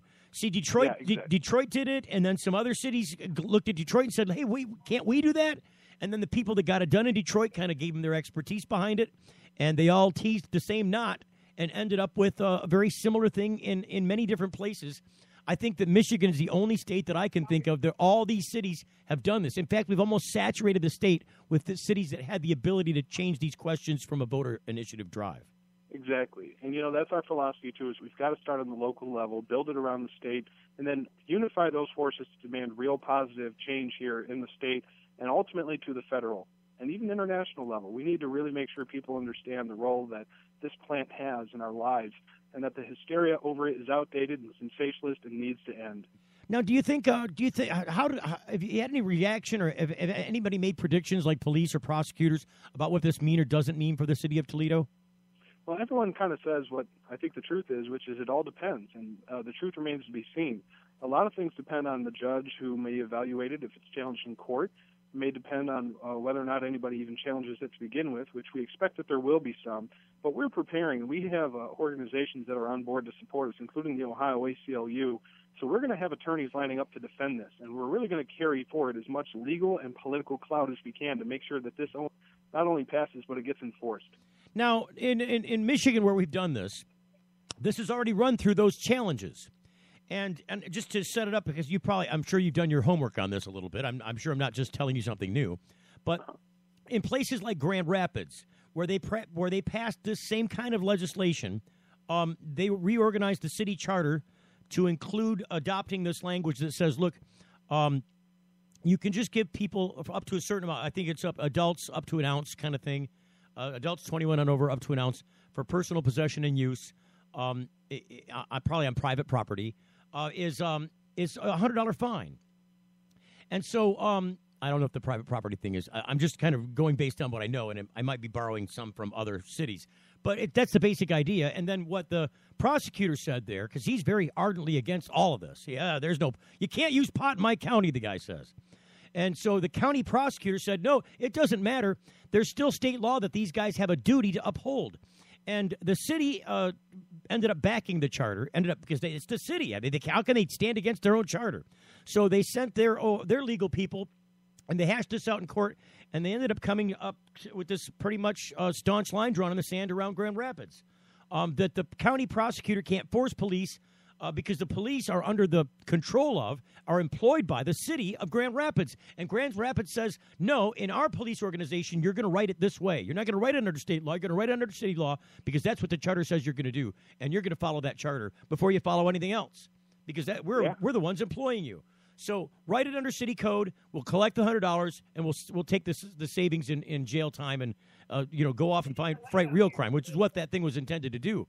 Prosecutor there in the county was pissed. I mean, he's angry that he hasn't got his hooks on the biggest city in his county and probably that side of the state. So I look forward to whatever challenges they might bring your way. I think you're going to have local control of this. Isn't that what people in Ohio believe? Stay out of my business, government. Stay out of my business. This is we'll conduct our business the way we want to conduct business here, and you guys do what you want to do over there.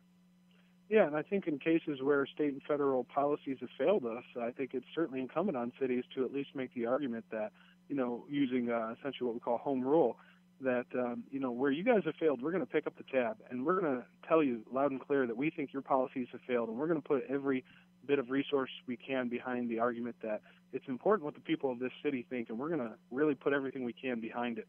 And that's exactly what we're doing with this ordinance. This didn't just happen by itself, did it? This took a lot of effort. It took a lot of work. It took a lot of local people on a grassroots level rolling up their sleeves and agreeing to get this done, didn't it?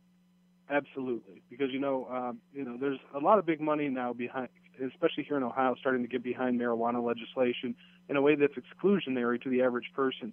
And our belief is that the solution to organized money is organized people, and organized money can take the form of people trying to take away the marijuana movement from the people. It can come in the form of big governments that want to find people and put them in prison for arbitrary reasons. But we're standing up to that and saying we're organized, we're coming together, and we're not going to deal with this anymore. When you come out and talk to people on the streets, when you're collecting signatures for this eventual election tonight, what do people have to say? What did the opposition have to say? Whether you get any, people turning their noses up and say no, no. That's going to endanger my kids or have some ridiculous prohibitionist argument? Well, I'll tell you that I would love to answer that, but there really honestly wasn't that much opposition. A handful of people refused to sign it, but very few people actually did that. Most people were eager to sign it, and people are really ready for this. The handful of people that didn't like it, it's worth noting that we've had a number of organizations and a number of prominent people come out in favor of this ordinance passing today, and we've had not a single prominent individual or organization put their name out against it. So I think that speaks volumes about how ready people really are for decriminalization and legalization of marijuana. Look, you guys in Ohio are like us here in Michigan from the standpoint that you've been hearing this, batter around as, kind of ballyhooed here and there for 20-some years now, since California did their first medical marijuana drive. You had to have been, for that 20 years, chomping at the bit to have some kind of control over this issue in your own state. This seems to be the first that you could take action on locally there. And now it seems like you've set a fire in other cities. What do you see for the future of marijuana in Ohio? I think that over the next few years, we're going to see a number of cities pass ordinances through citizens' initiatives of this same language. And I think ultimately we're going to get statewide legalization, full legalization, based on the efforts that have happened all across the state on the municipal level up that are demanding that we start to take back marijuana from the law and put it in the hands of the people. I can tell you that I lived for some 6 years in the city of Cleveland. It's my adopted hometown. I love Cleveland. I've been around in Ohio a lot.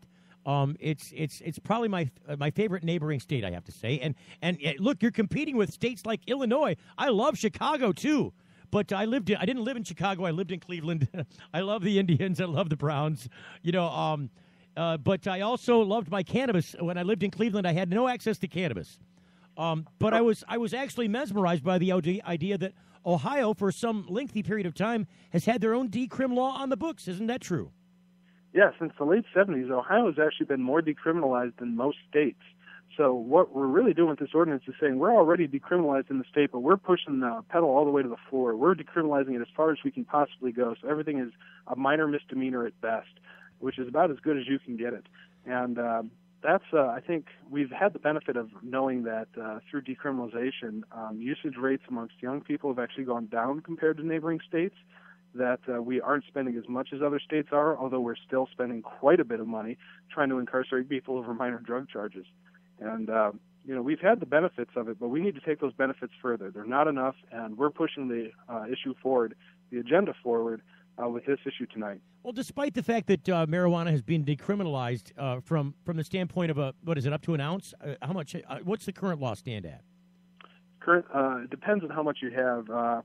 Right now, it's currently that under 200 grams is a misdemeanor of some form. We're going to say that all amounts under 200 grams are a minor misdemeanor. So, what is the punishment for a minor misdemeanor offense in Ohio? What would the actual punishment be if you violated that law? Well, I don't know what it is currently exactly. I know that it can be hundreds of dollars in fines and possibly some jail time, depending on what level of misdemeanor. But under a fifth-degree misdemeanor, which everything is going to be from now on, we've also added in our ordinance that there will be no fines and no jail time, which is something of a Hail Mary. We'll see if that actually stands in court, but we know that that's been applied to other infractions and upheld, so we're going to see if that's going to uphold with marijuana as well. Well, now I'm a little bit confused because when I look at the language on the ballot, which it doesn't list here with the current election results as they have them, but it does list the language on the ballot, and it doesn't say anything about the actual fine. It just says the lowest possible allowed by state law. Yeah, and if you look at the nuances of it, there's the summary that people are going to see on the ballot, then there's the actual ordinance, which is available online. And the ordinance is 15 pages long, mostly because we had to copy and paste the contents of the Toledo Municipal Code and then state that we're going to replace just a handful of lines which say, this was a second-degree misdemeanor, this was a third-degree misdemeanor, and now it's going to be a fifth-degree misdemeanor. In some cases, entire sections are being repealed.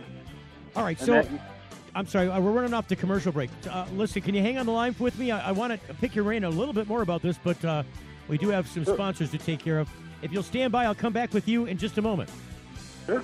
All right, so hang on. We're going to come back and talk to the guy that helped to organize and put together, he's the chairman, I think that's how he said it, of the initiative to legalize or decriminalize cannabis in Toledo. You're getting the full melt. Get ready, let's go.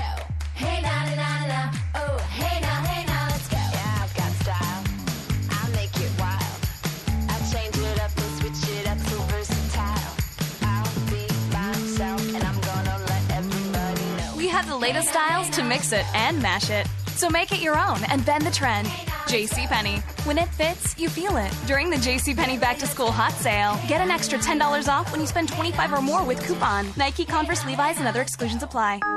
We asked people to tell us something that happened in their past and something that might happen in their future. The good things were put on yellow magnets and the bad ones on blue. The results show the past was a pretty even mix of good and bad, yet the future was almost all good things. Now that you've seen the results of this experiment, what does it mean to you? We all want to think about positive stuff. Realistically, there will be downtimes. It's great to think optimistically, but let's plan for whatever the future might bring. Prudential, bring your challenges. Don't miss the first ever cannabis competition this year as the prize contest moved from Amsterdam to Jamaica. That's right, it's all Jamaican fun now with the Big Cup competition in Negril this November. Get your best travel accommodations now at JamaicaPot.com. Pack your beach bong and swimsuit and party down at the warm sandy beaches of Negril, Jamaica for the first ever big cannabis event this year. Do it in style or come have fun on a budget. Best travel prices now at JamaicaPot.com. That's JamaicaPot.com. If you're like us, your pets aren't just animals. They're members of your family. Pet Pain CBD hemp oil drops are great for aging as well as active dogs and cats. Some people are apprehensive about hemp treatments for pets. They ask us, what are you smoking? Absolutely nothing, and neither will your pet. Like other hemp-based products for humans, the allure is all of the benefits of cannabis without any of the high. The CBD oil has shown to rejuvenate the bones, joints, brain, stomach, eyes, and heart. And the drops contain absolutely no corn, wheat, soy, artificial colors and flavors, or preservatives. Pick some up today. Visit petpain.com or ask for Pet Pain at your local pet store. Petpain.com. CBD relief for your pet. It's the Full Melt Radio Show. Radio Show. I'm in love with an angel. Heaven forbid. Man over at the No Smell Bags phone lines. It's nosmell.com. It's really the Canalock website. I lost our guy over there. I actually hung up on him. It was an accident. I didn't mean to hang up on him, but I did. So we'll check back in just a minute because I'm sure he's wants to go confer with his buddies about what's going on, and some time is going to pass. I've noticed during the commercial break, I checked on their election results online, and it seems as though that they must be getting ready to post some kind of update because, they did post an update. Oh, look at that. Now I got to call them back. Because during the break, I was trying to log onto their website, and it was giving me an error. It seems that some election, it's gotten better. It's gotten better, I can tell you. See if we can get it back. I forgot the number again. What am I doing? Oh, yeah. Oh, why do I make people go through the dialing? I need, there's no reason I shouldn't have a producer here. Brian, where are you tonight? Brian's our sometimes show producer. See if we can get him back. I texted him to call me back, but they didn't do it.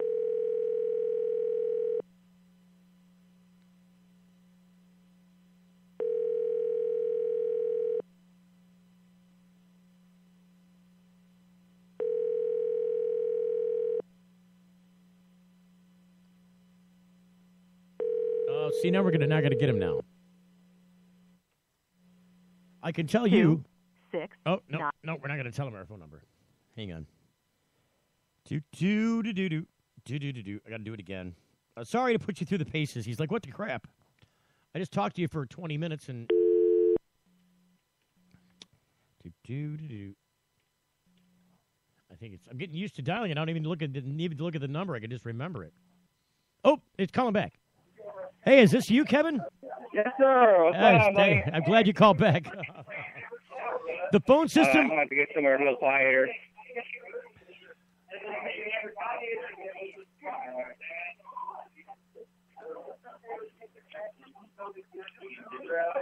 Here we go. Yeah, now I can hear you pretty good. So, I actually hung up on your friend during the break. I'm horrible at names. What's his name again? Sean. Yeah, Sean. I hung up on him by accident. Hold on, I got him right here. Mr. Nestor.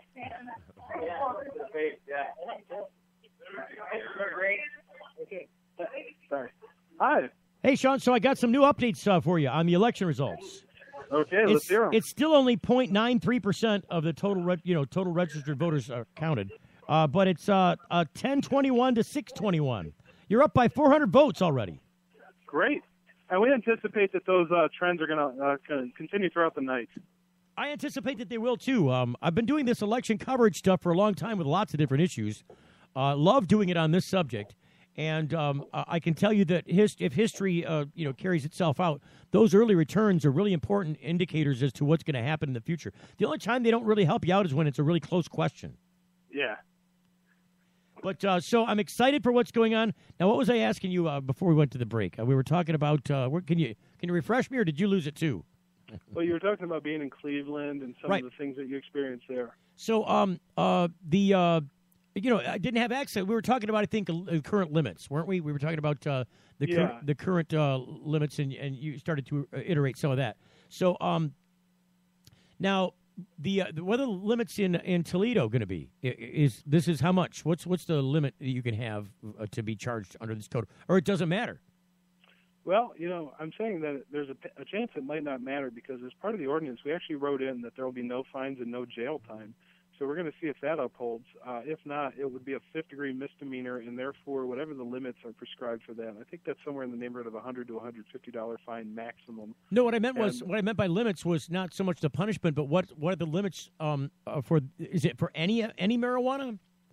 Well, up to 200 grams would be a minor misdemeanor. Anything over 200 grams would be a fifth-degree felony. Unfortunately, we were not able to adjust that, but we can at least keep the lowest level felony. So we're talking 200 grams being the limit to keep it a misdemeanor and something that we could expunge from records by request. So you're anticipating that there's, assuming that you, let's just, for the sake of argument, assume that you win this issue tonight, there will be some further fallout pushback. I mean, this is going to be probably tested in court at some level, obviously. Yeah, we expect it to be challenged in court. And, we're already prepared. We have lawyers from the Ohio ACLU that are saying that they'll stand by us. And we also have some local people that I think would rise to the cause. And we're also going to have a lot of people ready to make some noise. All the organizing that we did to get this effort on the ballot didn't go away just because we won the election. We're still going to be able to rally people together, really throw egg in the face of any politician or any government bureaucrat who wants to stand in our way. We're going to really we're going to raise hell if this thing is tried to get smothered in government bureaucracy. Are there people lined up to do that already, do you think? I mean, are there people like, look, when this thing passes, we got to do this? Yeah, I think people are ready. I'm here at a bar, a very popular location for young people and old people alike, and there's there's dozens and dozens of people here. Hundreds of people have been plugged into this campaign over the course of the last 18 months, and I know that we've told them every step of the way that there are kind of three phases to this. There's the petitioning phase, there's the campaigning phase, and then there's the follow-up phase where we need to make sure that it gets enforced and that it doesn't get kind of quietly smothered or anything like that. And I think people understand that, and they're ready to rise to the occasion. It's the quote-unquote honeymoon period, right? Yeah, tonight's going to be a night of celebration and fun because we do expect to win. But we also know that there's still more work to do. It's really just the beginning, not only here in Toledo but across the state. We do see our responsibility as extending to helping this to pass in other locations. And we also see it as making sure that it's enforced to the greatest degree possible. And we're ready to carry that to whatever degree is necessary. Now, boy, I had a question for you there while you were talking, and I lost it. It's just the way it goes with live radio. I wanted to talk about so the actual punishment involved is still an open-ended question. We know what the maximum amount that you could have to be charged or not charged under this law. Do you anticipate that a lot of police will just be like, look, I don't have time to mess with this, and just walk away from it? Yeah, I think that's part of the strategy here, is that when we actually write into the Toledo Municipal Code that the penalties are so low and that they can't go beyond a certain level, that really disincentivizes law enforcement here to pursue those, because part of why, they would pursue somebody and charge them and take the time to write them up and put them through the court system is because we expect to get some fines out of them. And if those fines are going to amount to what is very little, and we know it's going to take so much time in processing, it's just not going to be worth their while, which is why a lot of police officers, for example, don't really go through the motions with jaywalking or other similar, encroachments on the law. And we're putting it in that same category. So that's the hope, is that, if nothing else, the political understanding that this just isn't worth our time. The citizens have spoken up and said that they don't want to see us focus on these as law enforcement priorities anymore. We're hoping that the result is that most officers just say, you know what, this really isn't worth our time anymore. So I'll give you a good example of what you're talking about, and as an example for our audience as well. In Michigan here, and I imagine you guys probably did this in Ohio too, something similar to it. Can't smoke in any public places, no restaurants, no cafeterias, no bars, no. The only place that has an exception to this rule is casinos for some reason. But you can't smoke in hotels. You can't smoke in public buildings. You can't smoke in any place where there's public is open to. And if you're going to smoke, it's got to be outside. And you can't even smoke in an outdoor restaurant venue. Like, they can't make a smoking section that's outdoors because the weather is clement for it. Because if they serve food there, you can't smoke there. So, but now they did the same thing. There's a crime. It's a crime now if you smoke in one of these places. But again, it's such a small offense that I haven't heard in the 2 years since this law has been in existence that anybody's ever been charged that way. Why would it, the most of hey, if you don't stop smoking in our bathroom, we're going to call the cops. And somebody puts the cigarette out, they leave. The cop comes, he smells a cigarette, he's like, okay, whatever. Yeah, exactly. And hopefully this will be the same way with cannabis in Toledo. That's what you're shooting for, right? Well, we're definitely something like that, yeah. Well, Sean, I am gonna follow this further a little bit more. We got another, I don't know, where are we at here? We probably got another 20 minutes or so left on the air, and so I'm gonna follow this election thing through. If I get more results, I'll call them into you. There is a place at lucascountyvotes.org. Yes. So you can check on your smartphone if you want, lucascountyvotes.org. There is a place with election results. It seems like if you go there, like I went there during the commercial break, and there was it was an error popping up. So I took that as possibly that they had the site down, they were updating stats, and indeed, by the time I had come back to tell everybody there was an error popping up, it popped back up with the new information. So it seems like every 15 or 20 minutes they're going to be updating that. I check back frequently, and tell Kevin that I'll definitely check back with him before we go off the air to hopefully congratulate you based on what data is available. Right now, it's a congratulations. All right. Well, thank you so much, and it was great talking to you. Thanks you, and good luck to if you need any support, tell Kevin too, because he's got my contact information. If you need any support for those people out there in other cities trying to do the same thing, we'll help you wrangle it. Okay, wonderful. Thank you. Thank you, my friend. Yep. So that's Sean. He's out there doing the Toledo thing. The first ones to roll up their sleeves in the state of Ohio in a single city and pattern after what we did in Michigan because it was good. I don't know that we would have probably gotten as much education done in this state had we not gone city by city and done it individually in each place. It tells you the amount of grassroots support that is set up across this country for cannabis reform because, all the obvious things stand out there. They're like the 800-pound gorilla in the room. We need to support our police.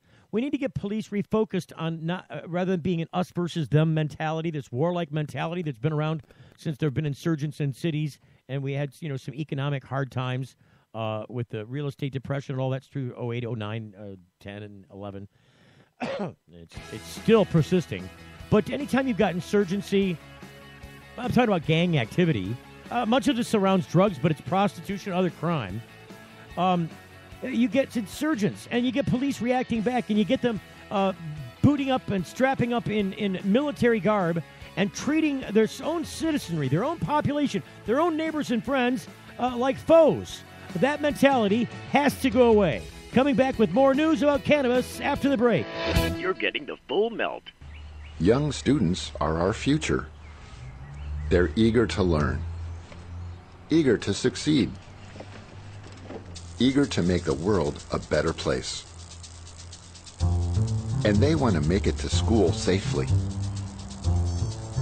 Share the road, take care when passing, and always leave 3 feet between you and people on bikes. Bikes are legal road vehicles. We're all drivers. Imagine a world where patients can use marijuana like any other medicine. The Marijuana Patients Organization challenges the status quo by helping our neighbors to enjoy a better quality of life. Visit the MPO at marijuanapatients.org and enjoy informative articles, engaging debates, and information about treatments, doctors, and dispensaries in your area. Over 50,000 people have registered at marijuanapatients.org since 2010. Join us at the Marijuana Patients Organization today, marijuanapatients.org. Hey, it's Steve Green for the Sweet Leaf in Flint, because now getting safe access to medical cannabis patients in Flint, Michigan is never more welcoming. Presenting the Sweet Leaf, a brand new patient experience bringing 12 carefully selected caregivers housed in 9 separate offices to distinctly assist you with their knowledge and reputation for excellent patient care. Classes and training coming soon in the large community room. Check it out in person, 400 South Door Highway, or call 810-259-2571. The Sweet Leaf Center in Flint, 810-259-2571. If you're like us, your pets aren't just animals. They're members of your family. Pet Pain CBD hemp oil drops are great for aging as well as active dogs and cats. Some people are apprehensive about hemp treatments for pets. They ask us, what are you smoking? Absolutely nothing, and neither will your pet. Like other hemp-based products for humans, the allure is all of the benefits of cannabis without any of the high. The CBD oil has shown to rejuvenate the bones, joints, brain, stomach, eyes, and heart. And the drops contain absolutely no corn, wheat, soy, artificial colors and flavors, or preservatives. Pick some up today. Visit petpain.com or ask for Pet Pain at your local pet store. Petpain.com. CBD relief for your pet. Got something to hide? Canalock offers discreet and effective storage solutions that destroy odor, so nobody knows. Canalock is a patented charcoal-activated bag that discreetly stores your marijuana. Canalock is made from the same material as military chemical warfare suits. Get yours at canalock.com. Visit canalock.com to learn more about no-smell technology. Mary Jean said if you smoke marijuana, you could finish 4 years of college in 1 week. It's the Full Melt Radio Show. Radio show. What's happening, boy? I done been through a whole lot. I'm glad you stuck with us to the radio show. 2 hours live tonight at thefullmelt.com with the Full Melt Radio Show. So there's a couple stories that I can't leave out tonight, and then we'll go back and check the latest poll results over there in Toledo, because I think they're going to win. This out of the Indy Star at IndyStar.com. Dateline Minneapolis, a Minnesota woman. This is from our, by the way, they just don't get it file. I'll repeat, a Minnesota woman. I'll say that again. A Minnesota woman is accused of violating probation, now says she should be able to use marijuana for religious reasons because she belongs to a pot-smoking church based in Indiana. I said smot poking. That's just weird. The Minneapolis Star-Tribune reports 31-year-old Ashley Fernchild argues to the county district judge there that marijuana laws place, quote, an undue burden, unquote, on her beliefs as a First Church of Cannabis member. The Golden Valley woman is accused of smoking marijuana and violating her probation on a drug charge. The county attorney there, Mike Freeman, said in a statement that the First Amendment doesn't protect possessing or smoking marijuana. The church was established earlier this year in a test of Indiana's new religious objections law. It has sued the city of Indianapolis and state of Indiana, claiming laws against possessing and using marijuana infringe on its religious beliefs. And there are a host of videos out there about the church, the First Church of Cannabis in Indiana. Bill Levin out there is the pastor of that church. He's the church leader. Bill's a bright guy. We love him to death. He's out there spreading love, peace, and joy, and the good word about cannabis. Well, I remind you, these people don't worship cannabis. They don't worship it at all. They just they worship life, I suppose. And they use cannabis as a way to help enlighten that life. I don't know. I'm not putting it in the best terms. I think Bill is much better suited to do that than I. But we wish him well on that endeavor. I think that I'm waiting with bated breath every day to find out what happens to the channel. But this reminds you why this is from the file of people who just don't get it. This is a Minnesota woman claiming rights to an Indiana law, which is on the fringe in the first place. I mean, the very church that went into existence did it to challenge the RFRA there in Indiana. And this Minnesota woman's like, hey, I belong to that church. I think she goes there every Sunday. I don't even know if they don't even have church on Sunday at that church, do they? I think they do it during the week. I don't know. Have to get Bill back on the show and get an update from him. That's for sure. A couple of other quick, interesting things. Wendy Williams, the son of Wendy Williams, the talk show host.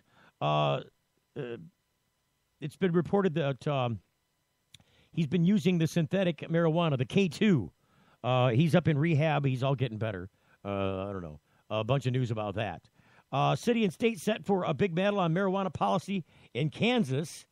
They're pulling up their bootstraps and getting some stuff done. But this is the story that I wanted to tell you about because I think I've headlined the show this way. Get ready because here it comes. It's GMO THC. That's not from Monsanto, I don't think. It is genetically modified yeast, now producing THC, the infamous compound. Yeast, the sugar-gobbling microorganism that's filled our bellies with beer and bread for millennia, has a new increasingly important role to play in society, serving as a therapeutic drug factory. That's right. In August, scientists announced that they had genetically engineered yeast to produce the painkiller hydrocodone, and even before that breakthrough, modified yeast churning out the anti-malaria drug artemisinin? Yeah, artemisinin. The scientists have customized the yeast now to create THC and cannabidiol, so they can do THC and CBD with yeast now. Biochemists from the Technical University in Dortmund, Germany, created a genetically engineered yeast strain to produce very small amounts of THC or cannabidiol, that's CBD. Unlike normal yeast, however, these custom yeasts have to be fed cannabigerolic acid. Cannabigerolic acid is what it's called, which is a precursor molecule to THC and cannabidiol. Using a molecular precursor as a starting point is a bit like reading a book from the middle chapters to its conclusion. Ideally, the entire process would start with simple sugars, or chapter 1, rather than precursors to complete the entire chemical pathway for that that the marijuana plant does naturally. However, scientists believe they'll get to that point and scale up production for industrial use in the near future. That knock on the studio door tells me that the studio dog has gotten loose. I'll bet you that's what that is. Let me just see if that's what's going on. It's either that or the studio dog. Hang on a second. Let's see. Thank you for giving that heads up. I don't know how he manages to do that. Come on, Woody. The studio dog did get off the studio leash. Come on, Woods. Woody. Woody. Watch out for the giant spider. Good Lord. I don't know how that happened. You need to go lay down. Good Lord. That's what you get for having a studio dog. Just telling you. He got off the studio leash, our neighbors, in the adjoining radio building. It's not just in the residential neighbor. Told me that the dog was off. I thought it was awfully quiet out there. I have no idea how he manages to get off that cable. I mean, it's got the pinch thing on there. There's no way you can, somehow he Houdini's out of it. I'm going to change Woody's name to Houdini is what I'm going to do. So I'm running out of time. We only got seconds left in the show. The studio dog has to spoil all the time. I was telling you about this THC stuff.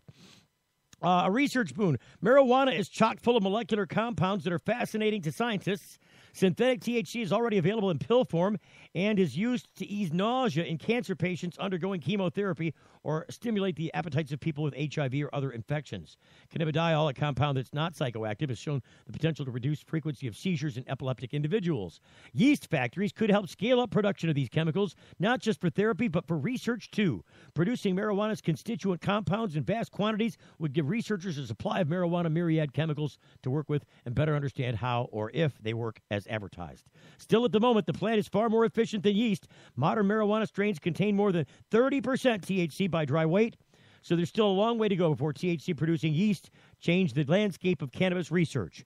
Researchers will likely need to splice many more genes into species of yeast to complete the entire chemical reaction in a single strain, but at the rate that it's going, the genetically modified yeast research is advancing, it may not be a very long wait.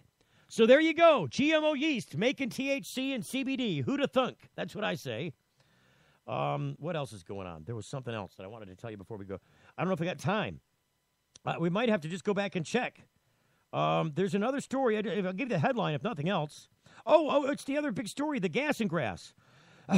People are just, I want to get these guys on the radio. Maybe I'll just devote some time. I got no time to tell you about the story. The new gas and grass gas stations selling medical marijuana. We played you the news piece at the top of the show. Going to the gas station, getting the gas to fill up, going inside and being able to buy medical marijuana. That's what people in Colorado Springs are going to be able to do starting in October. Native Roots, the dispensary there is branching out into these grass and goes. Okay, so I'm going to do a quick check here, and I don't know if can I cut out? I don't even have seconds left. I don't know if there's any time to call Kevin or not. I think they get the idea. I sent them to the place they got to go. I'll just do a quick check for you, and then we'll try and get Kevin in. It's gone up. Oh, these are numbers I got to tell Kevin. I'm going to stop the clock. Hang on. So, the numbers have gone up. They've gone up drastically. Toot, toot, toot. I forgot the number. Dang it.